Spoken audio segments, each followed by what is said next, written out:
नमस्कार।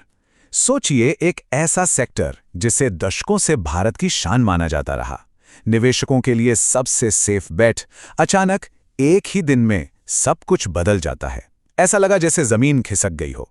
चलिए आज इसी की कहानी समझते हैं कि आखिर कैसे एक एआई लॉन्च ने पूरे इंडियन आईटी इंडस्ट्री में इतनी बड़ी हलचल मचा दी। सबसे पहले बस इस नंबर पे गौर कीजिए, 1.3 लाख करोड़ रुपए। जी हां, इतना पैसा सिर्फ एक दिन में इंडियन आईटी मार्केट से मानो हवा में उड़ गया। ये झटका इतना बड़ा था कि दलाल स्ट्रीट के बड़े-बड़े एक्सपर्ट्स भी समझ नहीं पाए कि आखिर हुआ क्या। ये स्लाइड ना अपने आप में पूरी कहानी बयां करती है।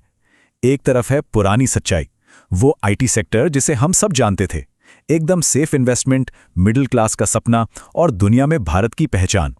और दूसरी तरफ है आज की नई हकीकत, जहां वो सुरक्षा का भरोसा टूट चुका है, पैसा डूब चुका है और एक बहुत बड़ा बदलाव दरवाजे पर दस्तक दे रहा है।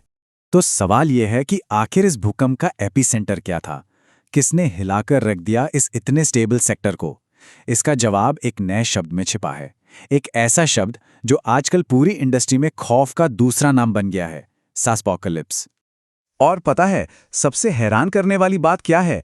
ये कोई खराब तिमाही नतीजों की वजह से नहीं हुआ, ना ही किसी सरकारी पॉलिसी के चलते। ये सब हुआ सिर्फ एक प्रोडक्ट लॉन्च की वजह से। सोचिए, एक टेक्नोलॉजी ने रातों रात पूरे बिजनेस मॉडल को ही कटघरे में खड़ा कर दिया। तो मिलिए इस कहानी के मेन कैरेक्टर से। इसका नाम है क्लॉड कोवर्क। ये अमेरिका के एक एआई स्टार्टअप एंथ्रोपिक का प्रोडक्ट है। अब ये है क्या? ये एक तरह का डिजिटल कोवर्कर है, मतलब एक एआई जो लीगल कॉन्ट्रैक्ट्स रिव्यू करने से लेकर डेटा एनालिसिस जैसे मुश्किल काम चुटकियों में कर सकता है। और हाँ, यही वो टेक्नोलॉजी है जो इस पूरे तूफान की जड़ है। अब ये सब समझने के लिए ना हमें इंडियन आईटी के काम करने के तरीके को समझना होगा। इनका जो ट्रेडिशनल बिजनेस मॉडल है उसे कहते हैं हेड काउंट बेस्ड मॉडल। मतलब फंडा बहुत सिंपल था, जितने ज्यादा लोग प्रोजेक्ट पर काम करेंगे कंपनी उतना ही ज्यादा पैसा कमाएगी। More people more revenue. और बस यहीं पर क्लॉड कावर जैसा एआई आकर सारा खेल बिगाड़ देता है।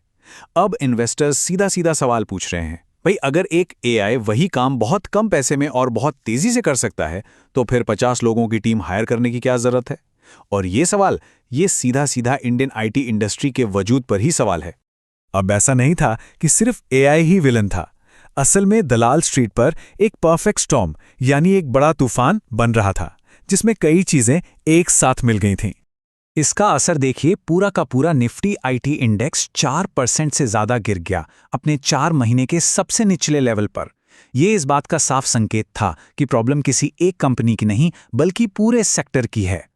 और इस आग की चपेट में सब आए, कोई भी बड़ा खिलाड़ी नहीं बचा। टीसीएस का मार्केट कैप 10 लाख करोड़ से नीचे चला गया।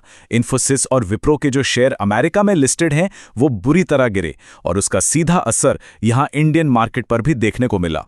एआई के साथ साथ अमेरिका से भी एक और बुरी खबर आई। वहां के जॉब्स डेटा उम्मीद से ज्यादा मजबूत निकले। अब इसका मतलब यह था कि इंटरेस्ट रेट कट की उम्मीदें कम हो गईं और ऊंची ब्याज दरों का मतलब है कि अमेरिकन क्लाइंट्स अपने बजट को टाइट करेंगे। मतलब आईटी कंपनियों को नए प्रोजेक्ट्स कम मिलेंगे। तो क्या इसका मतलब यह है कि इंडियन आईटी का खेल खत्म? शायद नहीं। देखिए, एक्सपर्ट्स का मानना है कि यह अंत नहीं है, बल्कि ये एक बहुत बड़े स्ट्रक्चरल शिफ्ट यानी एक बुनियादी बदलाव की शुरुआत है। जैसे जियोजित फाइनेंशियल सर्विसेज के डॉक्टर वी के विजय कुमार कहते हैं कि हम एक बाइफकेशन यानी एक तरह का बंटवारा देख रहे हैं। इंडस्ट्री अब 2 हिस्सों में बट रही है। वो कंपनियां जो अभी भी पुराने, जेनेरिक और ज्यादा लोगों वाले काम पर टिकी रहेंगी, उनके लिए आगे का रास्ता बहुत मुश्किल होने वाला है। तो अब इंडियन आईटी कंपनियों के सामने एक चौराहा है और 2 रास्ते हैं। पहला रास्ता है पुराना वाला, यानी बस लोगों की गिनती बढ़ाते जाओ। और दूसरा रास्ता है नया, यानी एआई को अपना दोस्त बनाओ, उसके साथ काम करो और 10 गुना ज्यादा वैल्यू डिलीवर करो। और ये बात तो साफ है कि भविष्य दूसरे रास्ते पर ही है। तो आखिर में इस पूरी घटना का निचोड़ क्या है? इसका फाइनल मैसेज क्या है? प्रोफेशनल्स हों या इन्वेस्टर्स, सबके लिए एक बहुत साफ संदेश है। एक बिजनेस कहावत है, द मोट इज गेटिंग शैलोअर। मतलब जो सुरक्षा की खाई कंपनियों ने अपने चारों ओर बना रखी थी वो अब उतनी गहरी नहीं रही। इंडियन आईटी की जो सबसे बड़ी ताकत थी, सस्ते दाम पर ढेर सारे कर्मचारी, एआई की वजह से वो ताकत अब कमजोर पड़ रही है। तो चलिए इसके 3 की टेकअवेज को समझ लेते हैं। पहली बात, इंसानों पर बहुत ज्यादा निर्भर रहने वाला ह्यूमन इंटेंसिव मॉडल अब खतरे में है। दूसरी बात, भविष्य उन्हीं का है जो पुरानी टेक्नोलॉजी और नए एजेंटिक एआई के बीच एक पुल बना पाएंगे। और तीसरी और सबसे जरूरी बात, ये 1,13,000 करोड़ रुपए का झटका एक दर्दनाक रिमाइंडर है कि अगर आप रुके रहे तो आप पीछे रह जाएंगे। और हम आपको इसी एक सवाल के साथ छोड़कर जा रहे हैं। टेक्नोलॉजी की इस तेज रफ्तार दुनिया में क्या एक जगह पर खड़े रहना असल में पीछे जाने के बराबर नहीं है? इस पर सोचिएगा जरूर। रिस्क सिर्फ मार्केट में होता है, प्लानिंग में नहीं।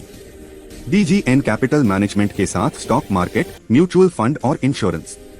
AMFI IRDAI certified. Your success our priority.